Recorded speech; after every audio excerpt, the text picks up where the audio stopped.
Welcome back to Usmle Slayer. Today's question is very similar to the Your Word question ID number 8482. This is not the same question again, but I'm presenting you with questions that are similar to the Your Word in order to help you understand and digest the questions more. And today's lecture or today's question is related to the lecture of PNB transcription in the cell biology module. All right, let's get started. We have a 24-year-old man presenting to the emergency department with complaints of abdominal pain, vomiting, and severe watery diarrhea. Okay, so directly I'm thinking about diarrhea and vomiting. I'm thinking about two things. Either it's gastroenteritis, or I'm thinking about infectious reasons, okay? So that's where my head is at. I'm probably thinking more about infectious reasons. Okay, so he recently returned from a camping trip camping trip. What does that lead you to think? I'm thinking more about right now was traveler diarrhea, especially with the vomiting and watery diarrhea. I'm thinking about E. coli as a primary suspect right now for this question. Okay, where he consumed wild mushrooms. Okay, so this shifted my understanding of the question. The wild mushrooms that he consumed is kind of taking me and throwing me someone absolutely else. So right now, this is not an infectious question. Maybe this is something that he ate, maybe a poisonous mushroom that he ate. So let's keep going. His medical history is unremarkable. He does not take any medication or use illicit drugs. On examination, he appears ill, jaundiced, okay. His liver edge is soft, tender, and palpable 4 centimeters below the right costal margin. So that is giving me So is that hepatomegaly? It can be because it's palpable 4 centimeters below the right costal margin. So that is hepatomegaly. All right, so let's see. We have lab results. It is elevated AST and ALB, and that shows that there has been a damage to the hepatocytes. And of course, there's an increased bilirubin. Okay, so all of this just tell me that there is a damaged liver. All right. And the question is, the toxin responsible for his symptoms most likely inhibits the synthesis of which of the following?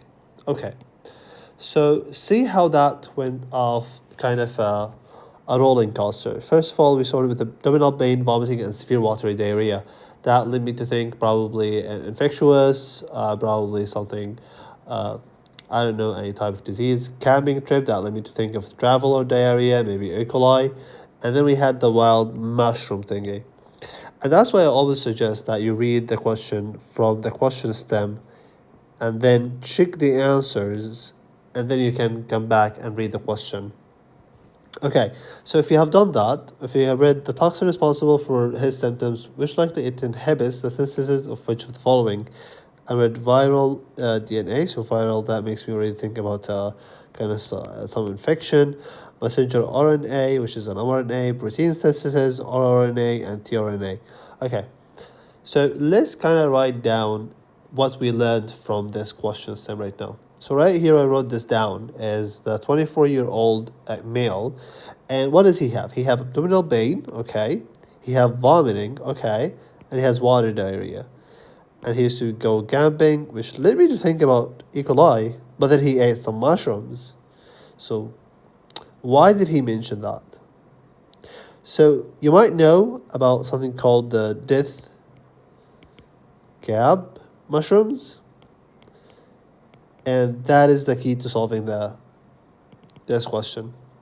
So death cab mushrooms has actually some type of toxin that goes to your liver and is absorbed inside your liver, making it bigger and bigger, causing hepatomegaly. So the mentioning of hepatomegaly and hepatocytes injury is not out of nowhere. It was mentioned to make you think about a poisonous mushroom. All right, so laying the fundamentals, let's go down and see the answer. So I'm not really sure if this is actually the death cap mushroom. You can search in the internet, but death cap mushrooms contain some type of toxin called amatoxin. And amatoxin, as I already said, it is transported to the liver directly, and that causes hepatomegaly. Okay, so what does this toxin do specifically? In the DNA, in order to turn a DNA into protein, and that's how you have your proteins, of course, in your body, you have to turn DNA into an or Na and then into protein. And in order to do that, you need something called RNA polymerase 2. And amatoxin kind of binds to that, the RNA polymerase 2, leading to less synthesis of mRNA, leading to less synthesis of protein.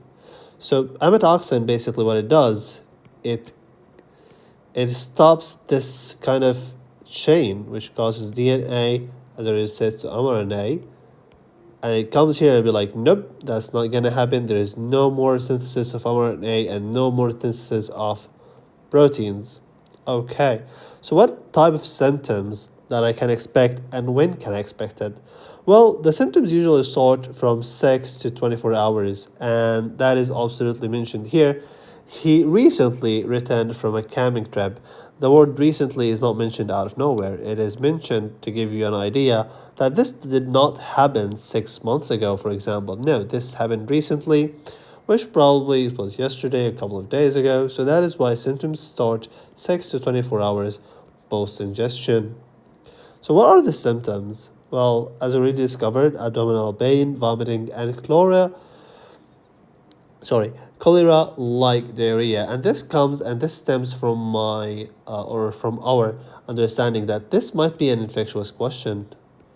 But the addition of hepatic failure and hepatomegaly and the mention of digestion of mushrooms led me to think about amatoxin. Okay, so how can I be so sure that this patient took a death cap mushroom, which by the way is the name of the mushroom is called death cap mushrooms. All right, and the way we do that is very simple. We actually test the urine test for amatoxins, and that is how we can confirm it.